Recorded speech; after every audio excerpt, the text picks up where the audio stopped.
नमस्कार दोस्तों, स्वागत है आप सभी का बिहार डॉट 24/7 में। चलिए तो स्टार्ट करते हैं। जी हाँ, रिंकी जी कल क्लास हुई थी। आज आप जानते हैं कि यहाँ पे गुड़गांव में बाढ़ जैसी स्थिति आ चुकी है। लोग बह रहे हैं, तैर रहे हैं। एक जगह से दूसरी जगह जाना है तो तैरते हुए जा रहे हैं। मतलब ऐसा नहीं है, लेकिन फिर भी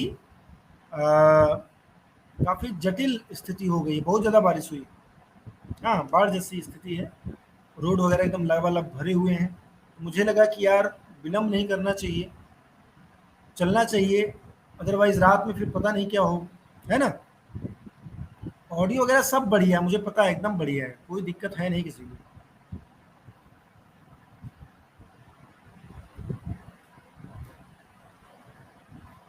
चलिए, बारिश तो हो रही है, पटना वगैरह में बारिश हो रही है, ऐसा नहीं बारिश नहीं हो रही। तो खैर, आज हम जो समझने वाले हैं, मैं पीपीटी यहाँ पे शेयर कर देता हूँ। पीपीटी में शेयर कर देता हूँ एक बार, तो उसी अनुसार हम आगे बढ़ें। जी हाँ, तो यहाँ पे आप लोग देख सकते हैं, आज हम स्टार्ट करने वाले हैं इंडियन एग्रीकल्चर। ठीक है, क्या स्टार्ट करेंगे? इंडियन एग्रीकल्चर सिस्टम को स्टार्ट करेंगे। भारतीय जो कृषि है उसको स्टार्ट करने वाले हैं। और आज इतनी बारिश हुई कि यहाँ भी कुक वगैरह आई नहीं, तो खाना खुद बनाना पड़ रहा है। अभी आपको कुछ देर में सीटी की आवाज़ सुनाई पड़ेगी, कुकर की सीटी की आवाज़। भोजन अभी तक नहीं हुआ है, भोजन हो जाएगा क्लास के बाद। बिल्कुल, आप ये जो पीछे इमेज लगी हुई है, आप लोग देख सकते हैं कि अभी वही माहौल है, सेम ऐसा ही माहौल है। धान की रोपाई एकदम स्टार्ट हो चुकी है। हाँ, मज़ा आ रहा है सुप्रिया जी, निखत को भी मज़ा आ रहा है, बहुत बढ़िया बात है। मज़ा ही आप लोग लीजिए, टीचर का मज़ा लेना बहुत अच्छी बात है। तो अब ये मजबूरियां हैं। अब आप जानते हैं कि हाँ हाँ बिल्कुल सुजीत जी, आइए आइए, साथ में भोजन होगा, साथ में भोजन करते हैं। तो स्टार्ट करें। चलिए, इंडियन एग्रीकल्चर सिस्टम, यस, आप जानते हैं, पहले कुछ चीज़ सुन लीजिए। जैसे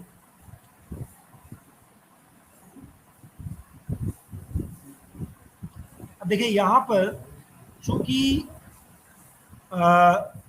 जब मैं पीपीटी में जाऊंगा तब फिर आप लोगों का कमेंट मुझे नहीं दिखाई देगा। तो एक बार जो है, मैं पीपीटी में चलता हूँ, बीच बीच में कमेंट बॉक्स पे आता रहूँगा, तो आप लोग बहुत पैनिक नहीं होंगे कि अरे सर हमारे कमेंट्स नहीं देख रहे हैं। चलिए स्टार्ट करते हैं। इंडियन एग्रीकल्चर, भारतीय कृषि। तो सबसे पहली बात तो ये है कि आप लोग जानते हैं कि हाँ,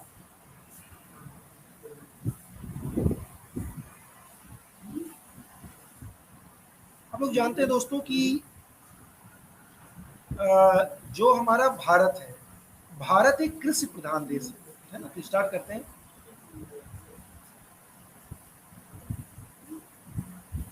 भारतीय कृषि, इंडियन एग्रीकल्चर।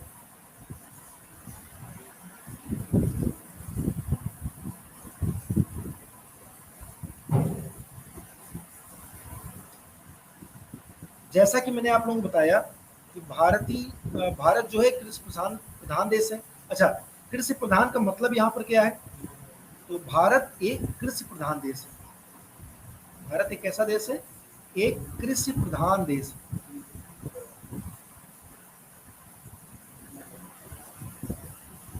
मतलब कि यहाँ की लगभग 52% अप्रोक्स, लगभग 52% जो है यहाँ पर जो जनसंख्या है, वो कहीं ना कहीं कृषि से संबंधित है। किससे? एग्रीकल्चर से रिलेटेड। और भारत की जो कृषि है वो मानसून आधारित है। कैसा है? मानसून, कि अगर बारिश नहीं होगी, मानसून आधारित कृषि है। अगर बारिश नहीं हुई तो फिर कृषि व्यवस्था सब बिल्कुल ठप, है ना। और एक अकाल जैसी स्थिति देखने को मिलती है। तो भारत क्या है? एक मानसून आधारित जो है, यहाँ पे मानसून आधारित कृषि व्यवस्था है। खैर, आगे बढ़ेंगे। आप लोग जानते हैं यहाँ की जलवायु जो है, जलवायु कैसी है? भारत की जो जलवायु है, भारत की जलवायु वो उपोष्ण है। क्या है? मानसूनी जलवायु, इसको हम मानसूनी भी बोल सकते हैं। तो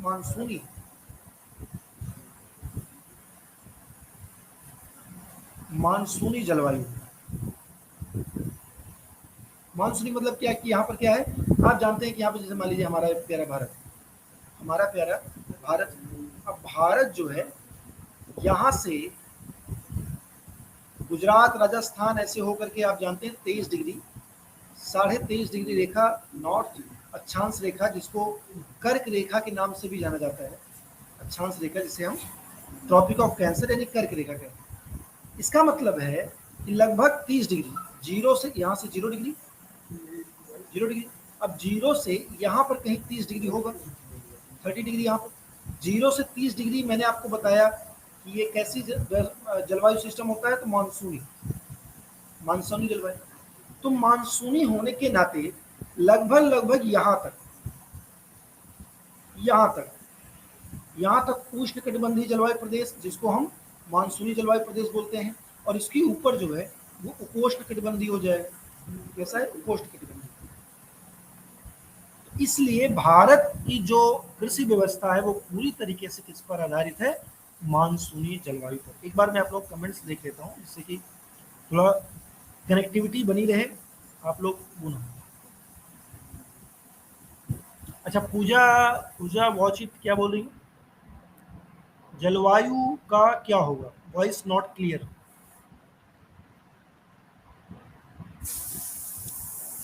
अच्छा, तो इंग्लिश में भी ठीक है, इंग्लिश में कोशिश करता हूँ, इंग्लिश में भी हो जाएगा, कोई दिक्कत नहीं है ना। चलिए,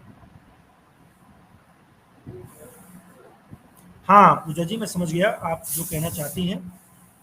तो मैं यहाँ पे कोशिश करता हूँ, देखिए क्लाइमेटिक रीजन की बात मैं कर रहा हूँ। तो भारत में जो क्लाइमेटिक रीजन है वो मानसूनल टाइप। कैसा है? Monsoonal type.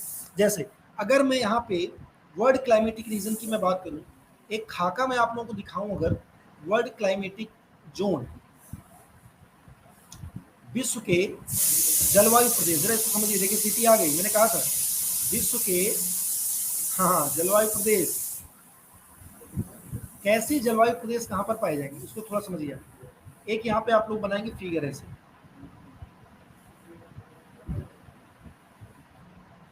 अब ये क्या है?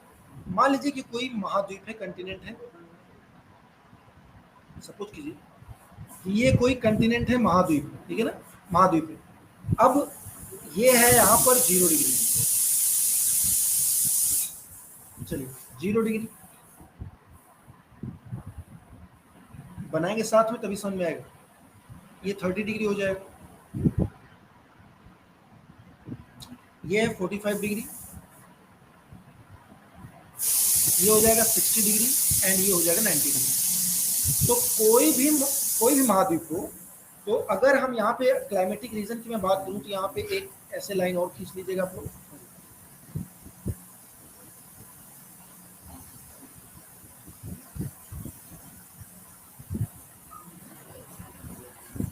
चलिए, तो ये जैसे कि आप लोग देख रहे हैं कि 0 डिग्री लगभग 10 डिग्री तक, कितना? लगभग 10 डिग्री तक, यहाँ तक ये जो क्षेत्र होता है, ये कितना है? ये 10 डिग्री है। 0 से 10 डिग्री ये जो कहलाता है क्लाइमेटिक जोन, इसको बोलते हैं विषुवत रेखीय जलवायु प्रदेश, यानी hot wet climatic reason. Hot wet मतलब, या इसको हिंदी में बोल सकते हैं आप लोग विषुवत रेखीय जलवायु प्रदेश, विषुवत रेखीय जलवायु प्रदेश, ठीक है। तो महाद्वीप के पूरे 0 से 10 डिग्री, अब देखिए 0 से 30 डिग्री किसी भी महाद्वीप के पूर्व में, ये ईस्ट वाला है, ये पूर्व है, ईस्ट है, एंड ये हो जाएगा पश्चिम, वेस्ट। तो किसी भी महाद्वीप के कंटिनेंट के पूर्व में 0 से 30 डिग्री ये जो क्लाइमेटिक रीजन बनता है, इसी का नाम है मानसूनल, मानसूनी जलवायु प्रदेश, मानसूनी जलवायु प्रदेश, मानसूनल टाइप या monsoon type climatic reason, monsoonal climatic reason. और भारत हमारा कहाँ पर आता है? 0 से 30 डिग्री के बीच में लगभग आ जाता है, क्योंकि 23.5 डिग्री अभी मैंने दिखाया कर्क रेखा, ट्रॉपिक ऑफ कैंसर। अब इसी की मैं बात कर रहा हूं, यहाँ पे ट्रेड विंड्स चलती हैं। क्या चलती हैं? Trade winds. देखिए यहाँ पे व्यापारिक पौने चलती हैं, ऐसे भी, जिसको आप क्या किस नाम जानते हैं? पूर्वा पौनों के नाम से। पूर्वा पौने, इसको इंग्लिश में बोलते हैं स्टर्ली। स्टर्ली, पूर्वा पौने, ठीक है। या इसी को व्यापारिक पौने भी कहते हैं। व्यापारिक पौने मतलब ट्रेड विंड्स। क्लियर? तो हमारा जो भारत देश है वो यहीं पर एग्जिस्ट करता है। खैर, तो यहाँ पर आगे चलें। तो यहाँ पर आप लोगों ने क्या लिखा? आप लोगों ने लिखा भारत क्या है, जलवायु कैसी है भारत की? मानसूनी। तो यहाँ पे पूर्वा पवन यानी ईस्टर्ली जो है उसके प्रभाव से यहाँ पर होती है बारिश। तो इसलिए जो भारत की कृषि है, ठीक है, जो भारत की कृषि है वो कैसी है? भारत की कृषि यानी भारत का एग्रीकल्चर, इंडियन एग्रीकल्चर सिस्टम, वो पूरी तरीके से मानसून पे डिपेंड करता है। अगर मानसून बेस्ट होगा तो फिर हमारे यहाँ का एग्रीकल्चर बेस्ट हो जाएगा। अगर मानसून में समस्या आई यानी बारिश में समस्या आई तो फिर एग्रीकल्चर भी, जैसा हमारे यहाँ है यूपी बिहार, मतलब जो ये क्षेत्र है जहाँ भी कृषि होती है। क्या कोई किसी को कोई प्रॉब्लम?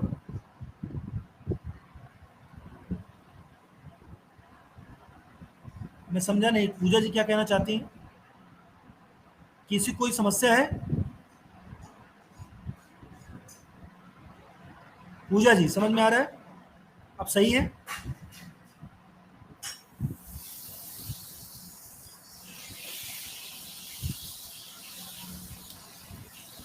अच्छा चलिए ठीक है, बढ़िया। तो अब देखिए, जो आपके एग्जामिनेशन में पूछा जाएगा, अब वो आपके एग्जामिनेशन में ये नहीं पूछा जाएगा कि भैया कौन कौन सी कृषि, कौन कौन सी जो है आपकी फसलें, जैसे कि बागानी फसलें हैं, तो ये सब नहीं पूछा जाएगा। रोपड़ कृषि क्या है, ये सब नहीं। जो क्वेश्चन आपका पूछा जाएगा वो है क्रॉप पैटर्न। क्या है? Crop pattern. तो अब हम चलेंगे क्रॉप पैटर्न को समझने। तो समझते हैं क्रॉप पैटर्न को इंडिया। आगे बढ़े, यहाँ तक क्लियर है? बहुत बढ़िया, चलिए।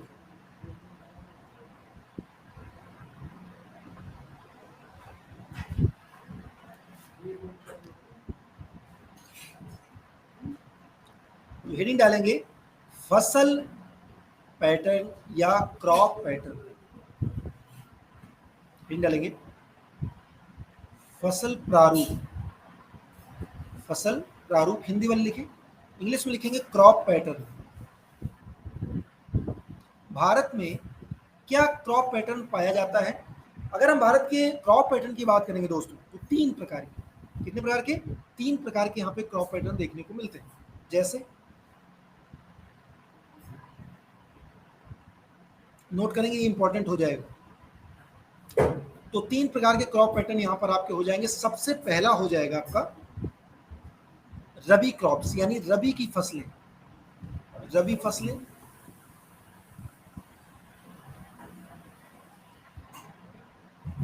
रबी क्रॉप्स। दूसरा जायद फसलें। तीन प्रकार के फसलों का पैटर्न यहाँ पे देखने को मिलता है। तीन प्रकार के क्रॉप्स पैटर्न। जायद, जायद इसको ऐसे लिखते हैं या फिर इस प्रकार से लिखते हैं, जायद क्रॉप्स। और तीसरा होता है आपका खरीफ, खरीफ फसल। नोट डाउन, खरीफ क्रॉप। यहां तक क्लियर है? किसी को कोई प्रॉब्लम, कोई इशू यहाँ पे किसी को भी? यस।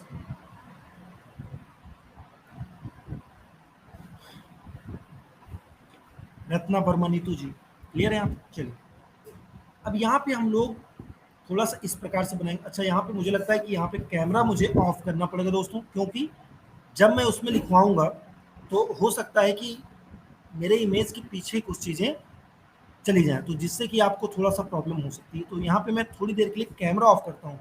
आप लोग कोई प्रॉब्लम किसी को? चलिए, हाँ श्याम नारायण जी, चलिए। तो यहाँ पे आप लोग देख सकते हैं कि क्रॉप पैटर्न जो रबी फसलें होती है दोस्तों, अब इसके बारे में हम जानेंगे। जैसे इनकी बुआई कब होती है, देखिए यहाँ पर इस प्रकार से बनाएंगे सभी लोग।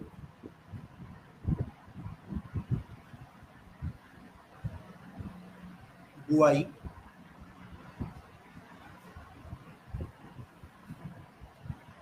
कटाई,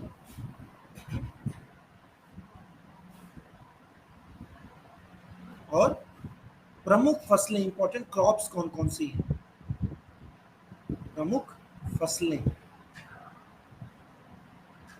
ये ऐसे 3 चीज बनाएंगे आप लोग, ठीक है। अब रबी क्रॉप्स में अगर हम देखते हैं तो रबी फसल की जो बुआई होती है दोस्तों, वो लगभग कब होती है, तो अक्टूबर नवंबर, लिख सकते हैं यहाँ पे, अक्टूबर नवंबर में इसकी बुआई होती है। क्लियर, अक्टूबर नवंबर में दोस्तों, यहाँ पे इस तरीके से अक्टूबर नवंबर में इसकी बुआई होती है, अक्टूबर नवंबर में। अब अगर हम कटाई की बात करें तो ये हो जाए कटाई आपका अप्रैल,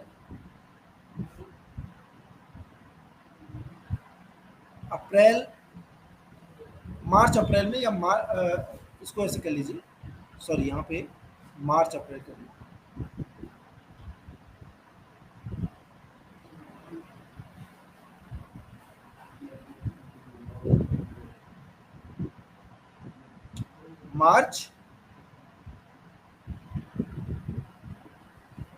मार्च अप्रैल में इसकी कटाई हो जाती है। और अगर प्रमुख फसलों की बात करें, इंपॉर्टेंट क्रॉप्स कौन कौन सी हैं रबी क्रॉप्स में जो आती हैं, उनमें लिखिए गेहूं, वीट, गेहूं, चना, मटर,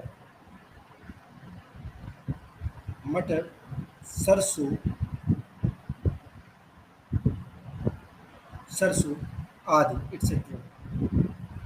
क्लियर। अब सेम थिंग होगी यहाँ पर जायद फसलों में, कि भाई जायद फसलों की बुआई कब होती है। तो जायद फसलों की दोस्तों बुआई जो है वो आप जानते हैं ग्रीष्म काल में होती है, जब मार्च अप्रैल में जब गेहूं यानी रबी क्रॉप्स कटाई होती है रबी फसलों की, तब फिर उसी बीच जो है आपका ये क्या कहते हैं जायद फसलों की बुआई होती है। तो यहाँ पे लिख सकते हैं कि भाई अप्रैल मई,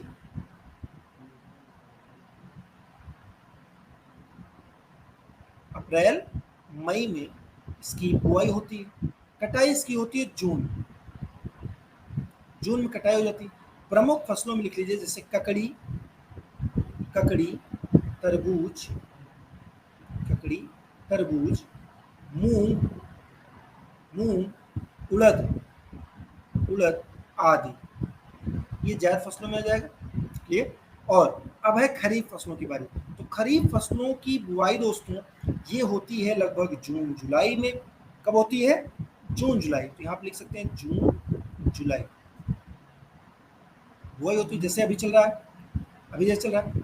और अगर इसकी कटाई की बात करें तो इन फसलों की कटाई होती है सितंबर अक्टूबर में इसकी कटाई हो जाएगी, सितंबर अक्टूबर में। और अगर प्रमुख फसलों की बात करें तो इसमें आप लोग लिख सकते हैं, जैसे इसके अंतर्गत धान आ जाएगा, धान, ज्वार, मक्का, बाजरा, ठीक है, ये सभी चीजें आ जाएंगी। और इसमें कपास आ जाएगा आपका,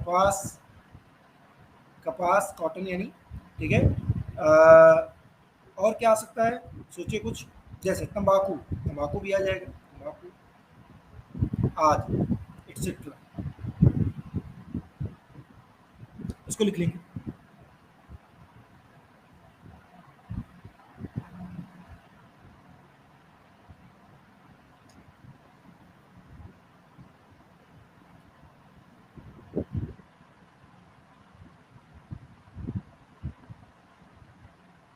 लिख लेंगे इसको।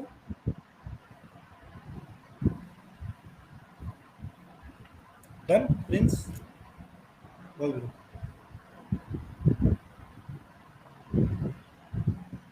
डन है। चलिए अब हम देखिए, हम कुछ देखेंगे जो इंपॉर्टेंट रिवोल्यूशंस हुए उन पर बात करेंगे ना, इंपॉर्टेंट रिवोल्यूशंस पे।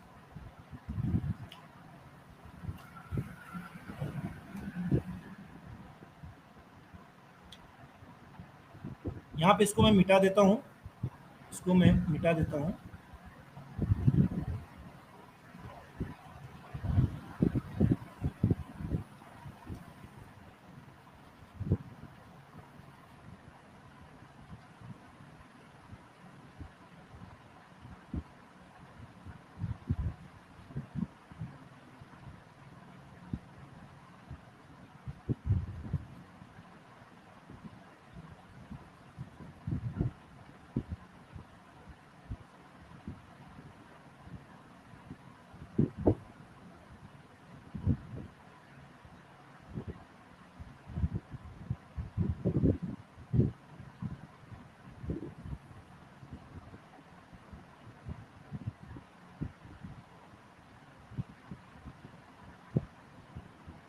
लिखेंगे सभी लोग?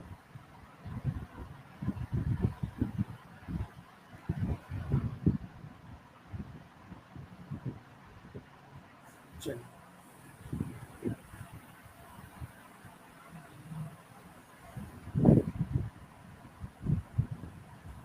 महत्वपूर्ण क्रांतियां, क्या लिखेंगे? महत्वपूर्ण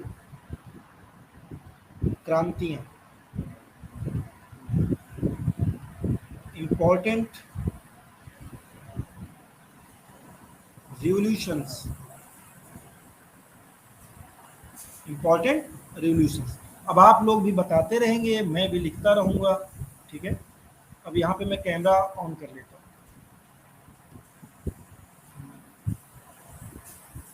या लिखने में प्रॉब्लम हो सकती है। क्लियर? तो यहाँ पे अच्छा क्वेश्चन है, आनंद प्रकाश जी का क्वेश्चन है कि क्या पूछ रहे हैं, नकदी फसल क्या होता है? नकदी फसल पूछ रहे हैं, यही ना? हेलो, वैसे फसल जो स्टेपल फूड में नहीं आते, जिनका उत्पादन कम पैसों में कमाई के लिए होता है। बिल्कुल सही अमृता सिंह ने यहाँ पे बताया है कि नकदी फसल के बारे में, देखिए अमृता ने बता दिया है, बिल्कुल सही है, ठीक है। नकदी फसलों के बारे में जो इन्होंने बताया बिल्कुल सही। चलिए आगे बढ़ेंगे। अगला क्वेश्चन यहाँ पर है, अरे सॉरी क्वेश्चन कह रहा हूँ। तो महत्वपूर्ण क्रांतियों में सबसे पहले लिखेंगे हरित क्रांति। चलिए, ग्रीन रिवॉल्यूशन यानी हरित क्रांति, हेडिंग डालेंगे हरित क्रांति।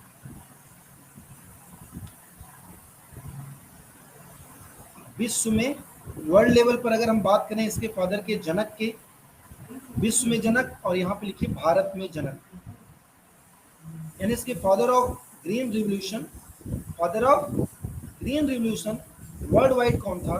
तो लिखिए Norman E Borlaug, Norman E Borlaug. और अगर भारत में बात करें तो doctor M S Swaminathan, doctor M S Swaminathan, ये भारत में। और हरित क्रांति किस लिए जानी जाती है दोस्तों? तो खाद्यान्न उत्पादन के लिए। इसके लिए खाद्यान्न उत्पादन, क्लियर? खाद्यान्न उत्पादन के लिए जानी जाती है, या आप कह सकते हैं एग्रीकल्चर को मोटिवेट करने के लिए, बढ़ाने के लिए, एग्रीकल्चर को बढ़ाने के लिए, ठीक है। चलिए नेक्स्ट, अगले दिन डालिए श्वेत क्रांति, व्हाइट रिवॉल्यूशन।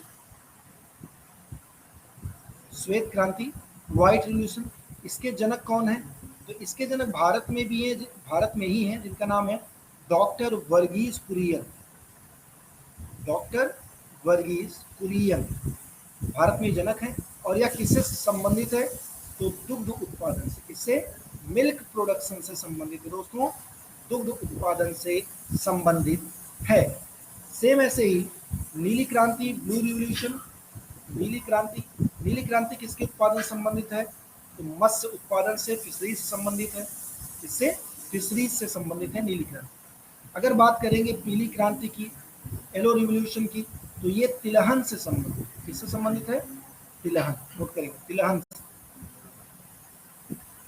तिलहन से संबंधित है। इसी प्रकार कुछ और लिख लीजिए, जैसे भूरी क्रांति,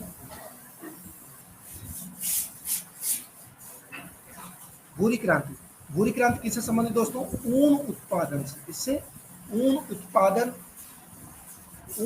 संबंधित। नेक्स्ट, जैसे पूछ लिया आपसे गुलाबी क्रांति, गुलाबी क्रांति, तो गुलाबी क्रांति संबंधित है झींगा उत्पादन से। इससे झींगा उत्पादन, झींगा उत्पादन से। क्लियर है?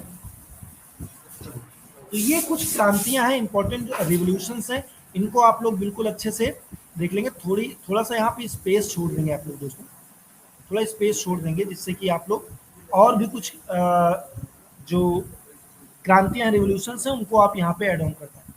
क्लियर? समझ में आया? नहीं, सबके जनक नहीं पूछा जाता है भाई। ग्रीन रिवोल्यूशन का पूछा जाता है, व्हाइट रिवोल्यूशन का जनक पूछा है बस। रजत क्रांति का कौन है? रजत क्रांति, हाँ यस अमृता, रजत क्रांति का अंडा हो जाएगा। अच्छा यहाँ पे लिख नहीं पाएंगे, कैमरा ऑफ कर देता हूँ। हाँ देखिए, रजत क्रांति का अंडा हो जाता है। अभी एक इंपॉर्टेंट चीज और जो बची है, ठीक है ना, आपके देखते हुए, सिलेबस को देखते हुए एक चीज और इंपॉर्टेंट है, और वो है क्या? वो है शिफ्टिंग कल्टीवेशन। हेडिंग डालेंगे सभी लोग।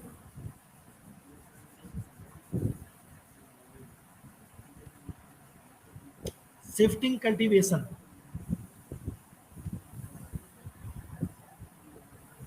तो यहाँ पे मैं थोड़ा स्पेस है तो यहाँ पे लिख देता हूँ मैं शिफ्टिंग कल्टीवेशन के बारे में। इसको बोलते हैं स्थानांतरित कृषि, स्थानांतरित कृषि, shifting cultivation.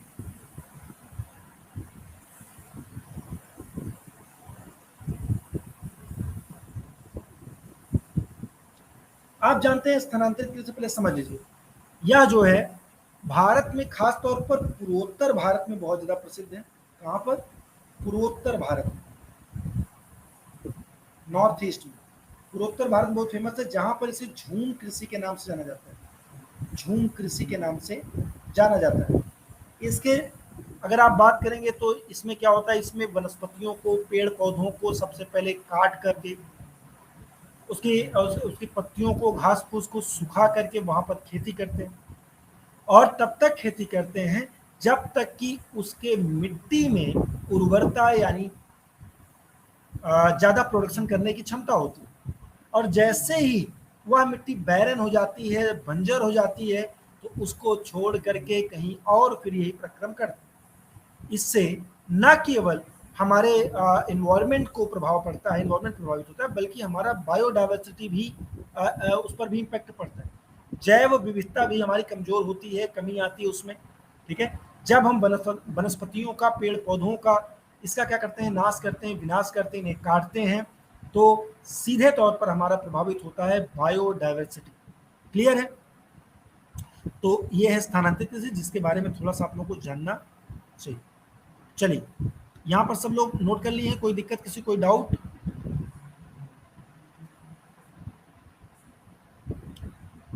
Yes, Assam, Mizoram में बहुत ज्यादा फेमस है ना, कोई डाउट नहीं। वेरी गुड, बहुत बढ़िया। तो अब हम बढ़ेंगे आगे, और आगे बढ़ने के क्रम में हम देखते हैं कि भाई जो एग्रीकल्चर है, सॉरी यहाँ पे इंडस्ट्री है, जो इंडियन इंडस्ट्री, इंपॉर्टेंट इंडस्ट्रीज जो हैं उनके बारे में थोड़ा सा जान लेते हैं। तो इंडियन इंडस्ट्रीज, हेडिंग डालेंगे सभी लोग। भारत में उद्योग जगत, या भारत में उद्योग, भारत में उद्योग, हेडिंग डालेंगे भारत में उद्योग।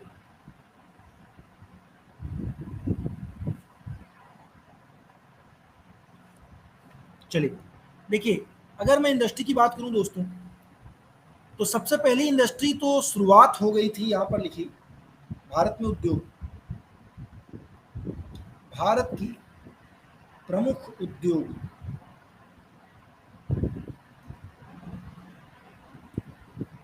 ठीक है।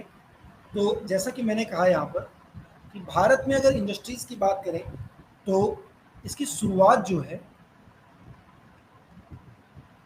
शुरुआत हो चुकी थी कब?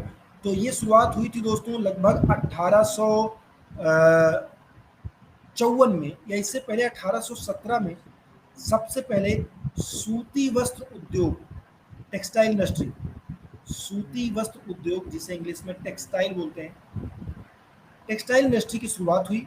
और यह शुरुआत कहाँ पर हुई? यह शुरुआत दोस्तों पश्चिम बंगाल में की गई। पश्चिम बंगाल में वहाँ पे कंपनी बनाई गई सबसे पहले, लेकिन यह कंपनी क्या रही? असफल रही। यह कंपनी असफल हो गई, फेल हो गई। ठीक है, तो पहली सफल कंपनी की स्थापना होती है सूती वस्त्र उद्योग में मुंबई में 1854 में। 1854 में मुंबई में खोली गई सूती वस्त्र उद्योग। ठीक है, बॉम्बे स्पिनिंग मिल के नाम से फेमस था। और ये कावस जी डाबर द्वारा स्टार्ट किया। कावस जी डाबर द्वारा सबसे पहले सूती वस्त्र उद्योग शुरुआत किया गया। देखिए यहाँ पर सूती वस्त्र उद्योग जो है वो भारत में अभी भी सबसे बड़ा उद्योग है, सबसे विस्तृत, सबसे बड़ा है, सबसे बड़ी इंडस्ट्री है, सबसे बड़ा उद्योग है। यह एकमात्र ऐसा उद्योग है जो सबसे अधिक रोजगार प्रदान किए, एम्प्लॉयमेंट सबसे ज़्यादा एम्प्लॉयमेंट इसमें सूती वस्त्र उद्योग में है। क्लियर? सूती वस्त्र उद्योग में। डन। तो 1800, जैसा कि मैंने बताया 1817 या 1817-18 में ये जो पश्चिम बंगाल की फोर्ट ग्लोस्टर में स्टार्ट की। फोर्ट ग्लोस्टर में कंपनी खोली गई, लेकिन असफल इसलिए हो गई क्योंकि आप जानते हैं कि भाई दक्कन प्लेट्यू पर अब सूती वस्त्र उद्योग के लिए कच्चा मटेरियल कौन सा होगा? Raw material. अगर कच्चा माल की जरूरत होगी, हमें कोई भी सामान बनाना है तो कच्चे माल की आवश्यकता होती, और कच्चा माल सूती वस्त्र उद्योग का क्या है? कॉटन, कपास। और कपास मिलता है काली मिट्टी पर, दक्कन प्लेट्यू पर जो पाया जाता है। अब अगर दक्कन प्लेट्यू यानी महाराष्ट्र और जो है कि यहाँ पे गुजरात, कर्नाटक, यहाँ से मंगाएंगे हम रॉ मटेरियल पश्चिम बंगाल में, तो बहुत महंगा पड़ जाएगा। इसीलिए आप देखेंगे कि महाराष्ट्र में, गुजरात में, यहाँ पर सबसे ज़्यादा टेक्सटाइल इंडस्ट्री का बोलबाला है। क्यों? क्योंकि यहाँ पे उनको रॉ मटेरियल्स उनका मिल जाता है, कॉटन मिल जाता है सस्ते दाम में। तो ये इंडस्ट्री काफ़ी यहाँ पर सफल है। क्लियर है? चलिए, तो सूती वस्त्र उद्योग, ठीक है, चलिए, सूती वस्त्र उद्योग पहला उद्योग है, सबसे बड़ा उद्योग है। और यह, इसमें कुछ जो शहर फेमस हैं, प्रसिद्ध शहर वो हो जाएगा मुंबई हो गया, जिसको मैनचेस्टर बोलते हैं, भारत का मैनचेस्टर मुंबई। कानपुर उत्तर प्रदेश, यूपी का कानपुर, जिसको उत्तर भारत का मैनचेस्टर बोलते हैं दोस्तों। क्या बोलते हैं? उत्तर भारत का मैनचेस्टर आदि। अब हम एक फिगर में देखेंगे कि सूती वस्त्र उद्योग जो है वो कहाँ कहाँ पर किस किस अनुसार जो है विस्तृत है, कैसे कैसे जो है उसका बताइए। यहाँ पे देखेंगे, जैसे मैंने बताया श्रीरामपुर, हावड़ा, लेकिन सबसे ज्यादा आपको सूती वस्त्र उद्योग इन रीजन्स में देखने को मिलेगा, क्योंकि यहीं पर पाई जाती है ब्लैक सॉइल। क्या पाई जाती है? ब्लैक सॉइल पाई जाती है, काली मिट्टी। और इसी काली मिट्टी में कॉटन का प्रोडक्शन होता है, कपास उत्पादन होता है, कॉटन प्रोडक्शन। क्लियर है? तो ये रहा सूती वस्त्र उद्योग। अब आगे बढ़ेंगे और अगली आपकी हेडिंग जो है वो रहेगी important steel plant of India. Bharat में प्रमुख जो है, भारत में प्रमुख ये आपका स्टील इंडस्ट्री, मतलब कि क्या हो जाएगा? ये आपका लौह एवं इस्पात उद्योग। भारत का प्रमुख आयरन इंडस्ट्री मतलब इस्पात उद्योग। ठीक है, तो अगर इस्पात उद्योग की मैं बात करूं दोस्तों, तो यहाँ पे लिख लीजिएगा, हेडिंग डालिए इस्पात उद्योग। भारत में इस्पात उद्योग सबसे पहली कंपनी खोली गई 1874। 1874 में पहली कंपनी खोली गई, और यह कंपनी कहाँ खोली गई? कुल्टी, पश्चिम बंगाल में। कुल्टी वेस्ट बंगाल में सफल कंपनी थी। ठीक है। इसके बाद बड़े पैमाने पर 1907 में स्थापित होता है जमशेदपुर में टाटा नगर, क्या Tata iron and steel works, जिसको आप टिस्को के नाम से जानते हैं, टिस्को। तो टिस्को की स्थापना कब हुई? 1907 में। और इसके बाद फिर स्टार्ट होते हुए जानते हैं आप 1938 में फिर बर्नपुर बर्नपुर देखिए बर्नपुर, ठीक है, बर्नपुर में खुला। और सेकेंड 5 ईयर प्लान में, द्वितीय पंचवर्षीय योजना में, द्वितीय पंचवर्षीय योजना में 3 उद्योगों की स्थापना की गई। 3 उद्योगों, पहला भिलाई, नोट कीजिए, भिलाई, भिलाई छत्तीसगढ़ में है। भिलाई कहाँ पर है? छत्तीसगढ़ में। किसकी मदद से यहाँ पे स्टार्ट किया गया? तो यूएसएसआर, सॉरी, यहाँ पे यूएसएसआर जो वर्तमान में रूस है, उसकी मदद से खोला गया। दूसरी कंपनी आपकी स्टार्ट हुई, ये हो गया आपका कौन सा, हाँ, तो दूसरी कंपनी आपकी स्टार्ट हुई दुर्गापुर, पश्चिम बंगाल में, दुर्गापुर। और यहाँ पे किसके सहयोग से खोला गया? तो ब्रिटेन के, इसके, सॉरी, यहाँ पे ब्रिटेन के सहयोग से खोला गया, दुर्गापुर, पश्चिम बंगाल में। और तीसरी जो कंपनी थी, ठीक है, तीसरी कंपनी थी राउरकेला, यहाँ पे लिखा तो है, भिलाई छत्तीसगढ़ में, ठीक है, और दुर्गापुर पश्चिम बंगाल में, और राउरकेला उड़ीसा में, राउरकेला उड़ीसा में। और जो राउरकेला थी, ये पश्चिमी जर्मनी, वेस्टर्न जर्मनी, जर्मनी के सहयोग से यहाँ पे कंपनी खुली हुई। तो यही इंपॉर्टेंट क्षेत्र हैं। अगर बात करेंगे तो यहाँ पे कर्नाटक में विश्वेश्वरैया हो जाएगा, तमिलनाडु में सलेम हो जाएगा, ठीक है, विशाखापत्तनम आंध्र प्रदेश में, तथा भिलाई छत्तीसगढ़, राउरकेला उड़ीसा, बोकारो झारखंड, तथा दुर्गापुर पश्चिम बंगाल। नोट करेंगे, दुर्गापुर पश्चिम बंगाल।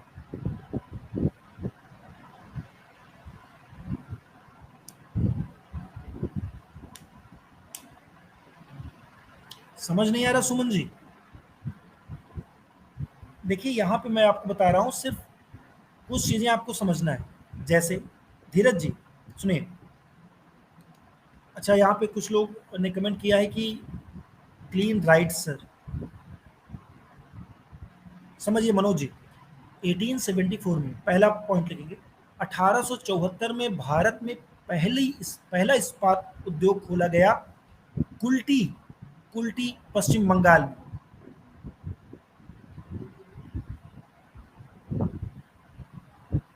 लिखा हुआ कुछ समझ नहीं आ रहा, अभी सब समझ में आएगा। भारत में जो पहली कंपनी खोली गई स्टील इंडस्ट्री, इस्पात उद्योग, वो कुल्टी पश्चिम बंगाल, कुल्टी पश्चिम बंगाल। ऑन बोर्ड पढ़ाइए विमलेश जी, यहाँ से मैं तैर के जाऊं और ऑन बोर्ड पढ़ाऊं, आप क्या कहना चाहते हैं? मतलब मैं खुद, आप जानते हैं कि रात में क्लास में लेता हूँ बोर्ड से, लेकिन मजबूरी है, इसको आप समझिए और कॉपरेट की करना सीखिए थोड़ा सा। सीरियस एस्पिरेंट हैं आप लोग, आप लोगों से यही विश्वास किया जा सकता है ना कि आप लोग थोड़ा सीरियस हैं। जहाँ कहीं नहीं समझ में आएगा आप लोग बोलेंगे, वहां मैं समझाऊंगा, है ना।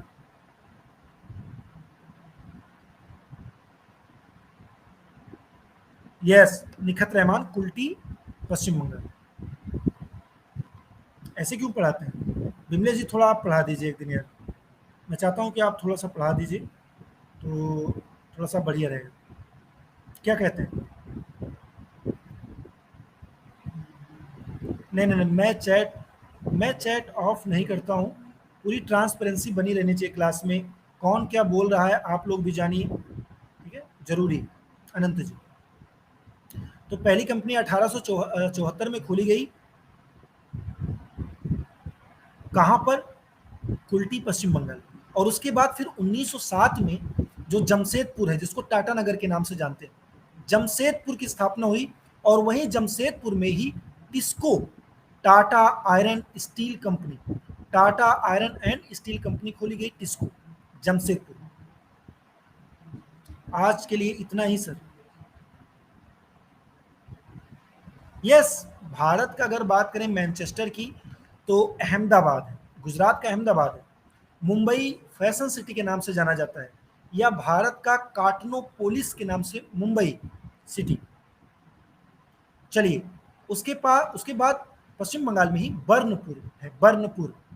1938 में बर्नपुर में एक और शाखा खोली गई टिस्को की, बर्नपुर में। एंड फिर सेकेंड 5 ईयर प्लान कब से कब तक है? 1956 टू 1961। 19